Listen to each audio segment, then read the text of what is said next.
बच्चों, स्वागत है आपका अपने चैनल हिंदी पाठशाला पर। मैं सोनिका रावत। बच्चों, आज हम लोग पढ़ेंगे पार्ट 10 के क्वेश्चन आंसर। इसके पहले वीडियो में हमने पढ़ा था पार्ट 10 में हमने पढ़ा था एक दिन की बादशाहत, जो कि जिलानी बानो जी ने लिखा था और हिंदी अनुवाद किया था लक्ष्मी चंद्र गुप्त जी ने। तो आइए बच्चों, हम उसी चैप्टर के क्वेश्चन आंसर एंड एक्सरसाइजेज करते हैं। तो बच्चों यहाँ देखिए दिया हुआ है कहानी की बात, मीन्स कहानी से कुछ क्वेश्चंस दिए हुए हैं। अब्बा ने क्या सोचकर आरिफ की बात मान ली? तो इसका क्या उत्तर होगा बच्चों? उत्तर नंबर 1 है बच्चों कि बच्चों की भी बात माननी चाहिए। वह भी देखना चाहते थे कि बच्चे उनकी अनुमति मिलने के बाद क्या करते हैं और क्या उनकी शरारतों में कुछ परिवर्तन आता है या नहीं।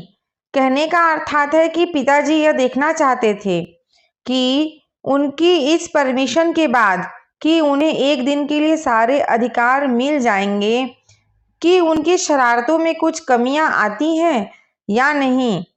इसीलिए पिताजी ने उनको अनुमति दी थी। प्रश्न नंबर 2 है बच्चों, वह एक दिन बहुत अनोखा था जब बच्चों को बड़ों के अधिकार मिल गए थे। वह दिन बीत जाने के बाद इन्होंने क्या सोचा होगा? तो किसने किसने क्या सोचा होगा? आरिफ ने, अम्मा ने और दादी ने क्या सोचा होगा? आरिफ ने मन ही मन सोचा होगा कि काश ऐसा दिन रोज होता कि हम अपनी हुकूमत चलाते। जब वह एक दिन की बादशाहत वाली दिन बीत गए बच्चों, तो मन ही मन आरिफ ने सोचा होगा, क्या सोचा होगा? कि काश ऐसा ही दिन रोज होता और हम अपनी हुकूमत चलाते, हमारी ही सरकार चलती। अम्मा ने क्या सोचा होगा?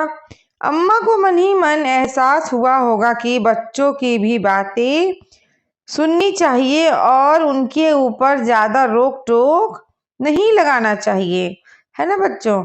और दादी ने क्या सोचा होगा? दिन बीतने पर दादी बहुत खुश हुई होंगी क्योंकि बच्चे उनकी नकल उतारकर उन्हें परेशान कर रहे थे। तो बच्चों, ये तीनों अपने अपने पॉइंट ऑफ व्यू से सोच रहे होंगे। यही उसका उत्तर है बच्चों। नेक्स्ट है बच्चों तुम्हारी बात, मतलब तुम्हारी बात। देखिए इससे रिलेटेड क्वेश्चन है, अगर तुम्हें घर में एक दिन के लिए सारे अधिकार दे दिए जाए तो तुम क्या क्या करोगी? तो इस क्वेश्चन से बता रहे आपकी राय मांगी जा रही है। तो आप क्या क्या करेंगे, आप यह स्वयं भी लिख सकते हैं। इसका उत्तर मैंने लिखा है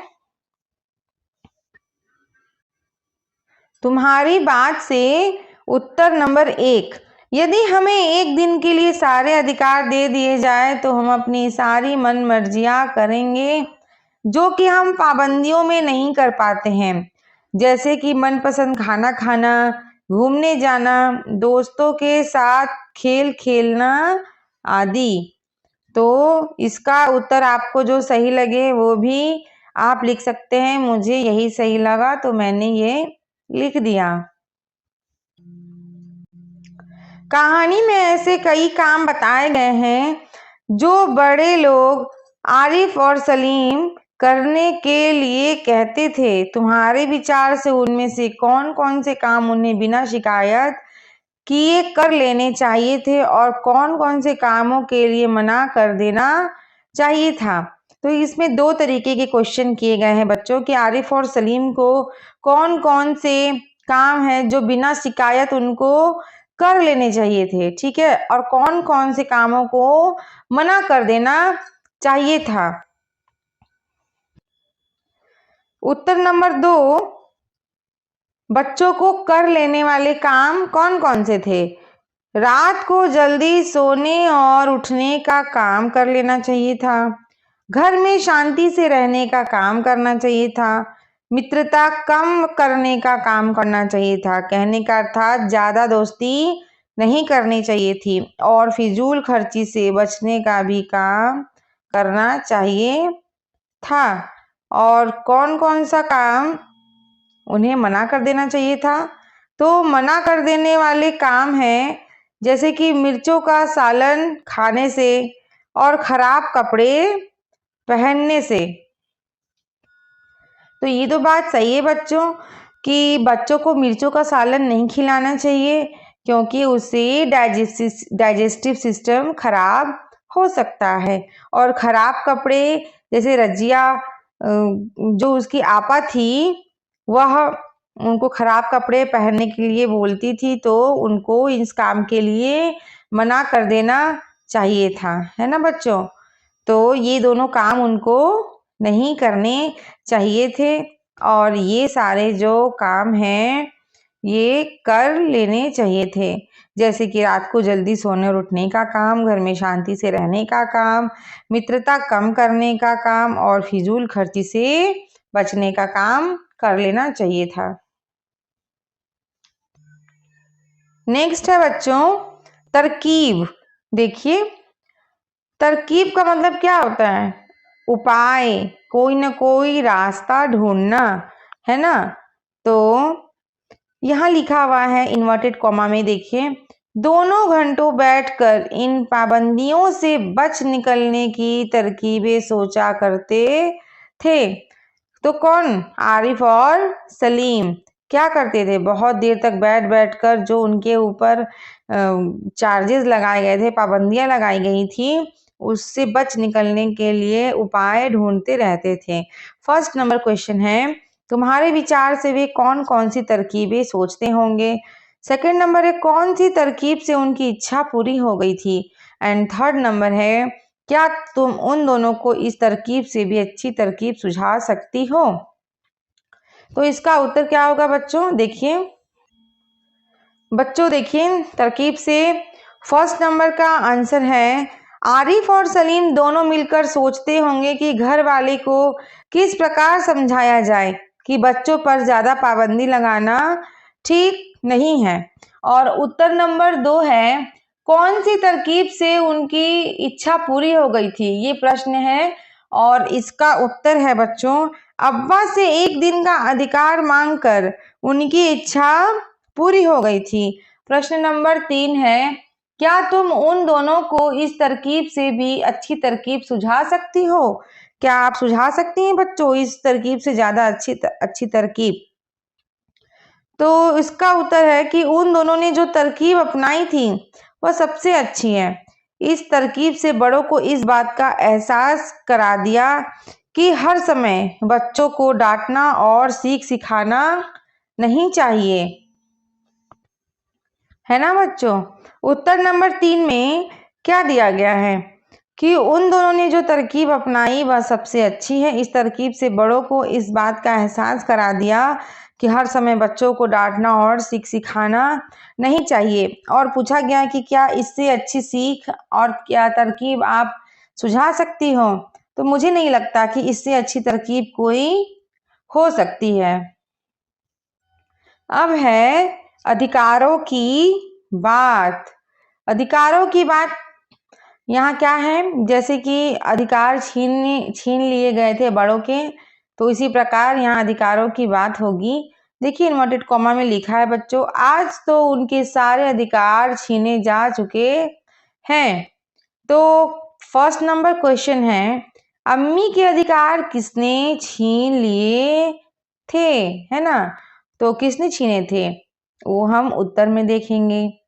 और सेकंड नंबर क्वेश्चन है, क्या उन्हें अम्मी के अधिकार छीनने चाहिए थे? और थर्ड नंबर है, उन्होंने अम्मी के कौन कौन से अधिकार छीने होंगे? तो बच्चों पहले फर्स्ट नंबर का हम देख लेते हैं आंसर। इसका आंसर है,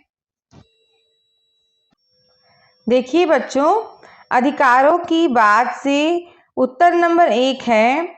प्रश्न था कि अम्मी के अधिकार किसने छीन लिए थे?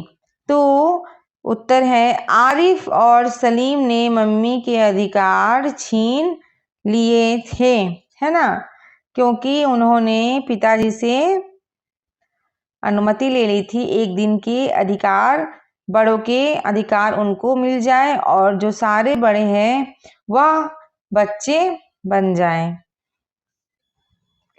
प्रश्न नंबर 2 है, क्या उन्हें अम्मी के अधिकार छीनने चाहिए थे? तो इसका उत्तर क्या होगा बच्चों? उत्तर नंबर 2 है बच्चों कि नहीं, अम्मी के अधिकार उनसे नहीं छीनने चाहिए थे, परंतु वह तो एक दिन की बादशाहत थी जो कि एक दरख्वास्त के बाद अब्बा के द्वारा मिली थी, है ना बच्चों। वो तो एक दिन की बादशाहत थी जिसमें एक एग्रीमेंट किया गया था कि एक दिन के जो बड़ों के सारे अधिकार है वह बच्चों को मिल जाए और बच्चे जो है वह बड़े बन जाएं और बड़े जो है वह बच्चे हो जाएं। उन्होंने अम्मी के कौन से अधिकार छीने होंगे? तो यहाँ पूछा जा रहा है कि अम्मी के कौन कौन से अधिकार आरिफ और सलीम ने छीने होंगे। उत्तर नंबर 3 है बच्चों कि अम्मी के डांटने का अधिकार, अम्मी के मनपसंद भोजन बनाने का अधिकार और पाबंदियां लगाने का अधिकार, यह तीनों अधिकार आरिफ और सलीम ने अम्मी से एक दिन के लिए छीन लिए थे, है ना। अब देखिए बच्चों, यहाँ क्वेश्चंस हैं हमारे शीर्षक से, जो हमारे पाठ का शीर्षक है बादशाहत, एक दिन की बादशाहत। तो अब ये बादशाहत शब्द से क्वेश्चन है। प्रश्न नंबर 1 है बच्चों, बादशाहत क्या होती है, चर्चा करो। सेकंड नंबर है, तुम्हारे विचार से इस कहानी का नाम एक दिन की बादशाहत क्यों रखा गया है? तुम भी अपने मन से सोचकर कहानी की कोई शीर्षक दो। थर्ड नंबर है, कहानी में उस दिन बच्चों को सारे बड़ों वाले काम करने पड़े थे, ऐसे में कौन एक दिन का असली बादशाह बन गया था? तो ये देखिए बच्चों, ये कौन है? ये है बादशाह जो कि राज सिंहासन पर बैठे हैं। तो प्रश्न नंबर 1 है, बादशाहत क्या होती है, चर्चा करो। तो उत्तर नंबर 1 है, बादशाह का अर्थ होता है राजा, और जब राजा सिंहासन पर बैठकर हुक्म करता है तो उसकी हुकूमत को कहते हैं बादशाहत। समझ में आया बच्चों? बादशाहत किसे कहते हैं? जब कोई राजा सिंहासन पर बैठकर हुक्म करता है और अपनी हुकूमत चलाता है, उसी को कहते हैं बादशाहत। प्रश्न नंबर 2 है, तुम्हारे विचार से इस कहानी का नाम एक दिन की बादशाहत क्यों रखा गया है? तुम भी अपने मन में सोचकर कहानी को कोई शीर्षक दो।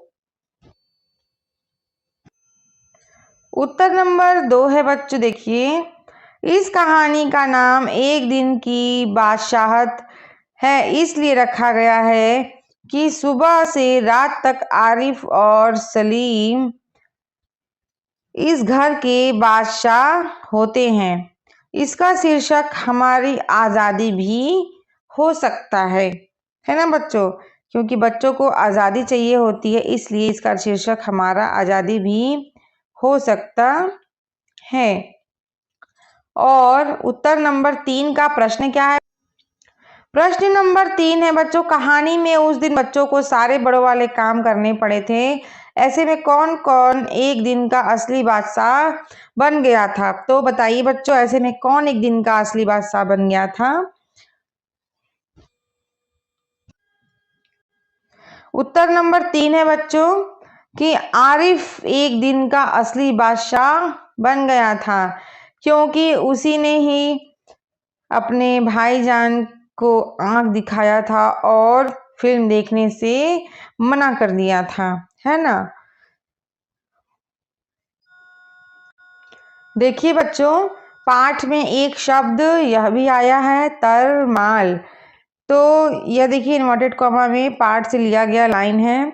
रोज की तरह आज वह तरमाल अपने लिए न रख सकती थी। क्वेश्चन नंबर 1 है, कहानी में किन किन चीजों को तरमाल कहा गया है। और सेकंड नंबर है, इन चीजों के अलावा और किन किन चीजों को तरमाल कहा जा सकता है। कुछ ऐसी चीजों के नाम भी बताओ जो तुम्हें तरमाल नहीं लगती। और चौथा है, इन चीजों को तुम क्या नाम देना चाहोगी, सुझाव। देखिए बच्चों, तरमाल से उत्तर नंबर 1 है, अंडे की ऑमलेट, ब्रेड, मक्खन को कहानी में तरमाल कहा गया है। ठीक है बच्चों, अंडे, ब्रेड, ऑमलेट और जो मक्खन है उसको ही तरमाल कहा गया है। प्रश्न नंबर 2 है, इन चीजों के अलावा और किन किन चीजों को तरमाल कहा जा सकता है।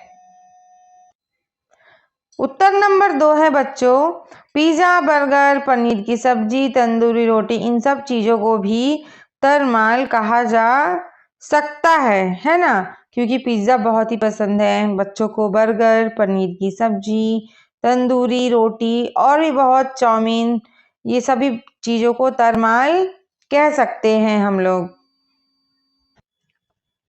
प्रश्न नंबर 3 है बच्चों, कुछ ऐसी चीजों के नाम भी बताओ जो तुम्हें तरमाल नहीं लगती हैं। तो कौन कौन सी चीजें हैं बच्चों जो तरमाल नहीं लगती हैं। उत्तर नंबर 3 है बच्चों, दलिया, भुजिया, रोटी, दाल, चावल, यह सब तरमाल नहीं है। यह अधिकतर लोगों को पसंद नहीं आता है, इसलिए यह तरमाल नहीं है। क्वेश्चन नंबर 4 है, क्वेश्चन नंबर, इन चीजों को तुम क्या नाम देना चाहोगी, सुझाव। सुझाव मतलब बताओ, अपनी राय दो। इन चीजों को मैं सूखा माल कहना चाहूंगी, है ना। सूखी हुई चीजें, बोरिंग और उबाऊ चीजें कहना चाहूंगी। ये देखिए बच्चों, पाठ में मनपसंद कपड़ों का भी जिक्र हुआ है, जबकि उसकी आपा भारी साड़ी पहनकर आती है और बच्चे उनसे कहते हैं कि तुम सफेद साड़ी पहन कर आओ, वॉयल वाली। तो क्योंकि रोज इसी प्रकार आपा भी उनको सताती है और कहती है अच्छे कपड़े मत पहनो, फटे पुराने कपड़े पहनो। तो उसी प्रकार ये मनपसंद कपड़े हैं जो ये पाठ का एक अंश है। देखिए इन्वर्टेड कॉमा में क्या लाइनें ली गई, बिल्कुल इसी तरह। तो वह आरिफ और सलीम से उनकी मनपसंद कमीज उतरवा कर निहायत बेकार कपड़े पहनने का हुक्म लगाया करती है। उससे रिलेटेड क्वेश्चन है बच्चों, तुम्हें भी अपना कोई खास कपड़ा सबसे अच्छा लगता होगा, उस कपड़े के बारे में बताओ और तुम्हें सबसे अच्छा क्यों लगता है। तो बच्चों ये आपको खुद करना है, स्वयं करना है। ओके, नेक्स्ट है क्वेश्चन नंबर 2, कौन कौन सी चीजें तुम्हें बिल्कुल बेकार लगती हैं। क्वेश्चन है क, पहनने की चीजें, खाने पीने की चीजें, करने के काम और खेल। तो आपको इन चारों में बताना है कि कौन सा काम आपको बेकार लगता है। देखिए बच्चों, प्रश्न नंबर 2 के उत्तर क्या है। पहनने की चीजों में कुर्ता पैजामा अच्छा नहीं लगता, खाने पीने की चीजों में लौकी की सब्जी अच्छी नहीं लगती, और करने के काम में नीचे से ऊपर छत पर जाने का काम अच्छा नहीं लगता, खेल में पकड़म पकड़ाई अच्छी नहीं लगती है ना। आपको जो भी इसमें समझ में आए बच्चों आप कर सकते हैं, है ना। देखिए बच्चों, कहानी में हल्का भारी का भी जिक्र हुआ है। कब हुआ है? साड़ी के समय, जब आपा भारी साड़ी पहनकर आती हैं तभी। तो प्रश्न नंबर क क्या है? इतनी भारी साड़ी क्यों पहनी? कहा था ना, यहाँ पर भारी साड़ी से क्या मतलब है? तो क्या मतलब है बच्चों? साड़ी का वजन ज्यादा था, साड़ी पर बड़े बड़े नमूने बने हुए थे, या साड़ी पर बेल बूटों की कढ़ाई थी। तो क्या थी? साड़ी पर बेल बूटों की कढ़ाई थी, इसलिए साड़ी साड़ी जो है वह हैवी लुक उसका लग रहा था, वो भारी लग रही थी। और ख नंबर क्या है बच्चों प्रश्न? फर्स्ट नंबर पॉइंट दिया हुआ है, भारी साड़ी, भारी अटैची, भारी काम, भारी बारिश, है ना। और ये जो भारी शब्द है बच्चों, वो क्या है? विशेषण है, यह एडजेक्टिव है। इसका 4 अलग अलग संज्ञाओं के साथ प्रयोग हुआ है ना। संज्ञा क्या है? साड़ी, अटैची, काम और बारिश। तो संज्ञा तो साड़ी, अटैची, काम और बारिश हुई, लेकिन उसके साथ भारी लग जाने के कारण उसकी खासियत पता चल रही है कि साड़ी कैसी है? भारी है। अटैची कैसी है? भारी है। काम कैसी है? भारी है। बारिश कैसी है? भारी है। लेकिन भारी कहने का क्या अर्थ हुआ? क्या वजनदार है? साड़ी वजनदार है, अटैची भी वजनदार है, काम भी वजनदार है और बारिश भी वजनदार है। नहीं बच्चों, यह सारे भारी भारी जो लिखे हुए हैं यहाँ पे सभी संज्ञा के साथ, इन सारे भारी का अर्थ अलग अलग होगा। तो क्या होगा इसका अर्थ? आइए हम देखते हैं। देखिए बच्चों, यहाँ पर भारी साड़ी कहने से अर्थ है महंगी होने से। जब साड़ी हैवी होती है तो उसका दाम भी ज्यादा होता है, महंगी साड़ी है। भारी अटैची, यहाँ भारी कहने का अर्थ है वजनदार। अटैची मीन्स सूटकेस, जो सूटकेस है वह वजनदार है, वेटेड है। भारी काम, भारी कहने का अर्थ है मुश्किल काम, ठीक है, मुश्किल कार्य।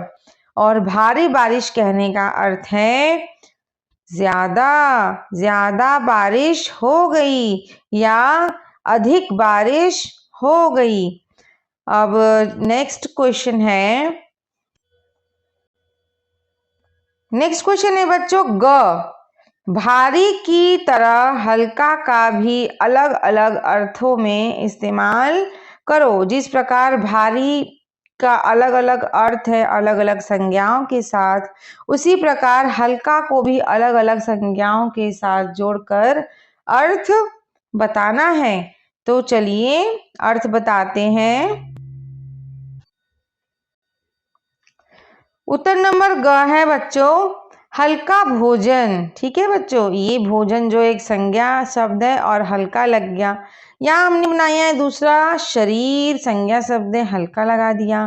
काम भी एक संज्ञा शब्द है, जिस तरीके से भारी में लगा हुआ था वहां आगे हल्का लगा दिया।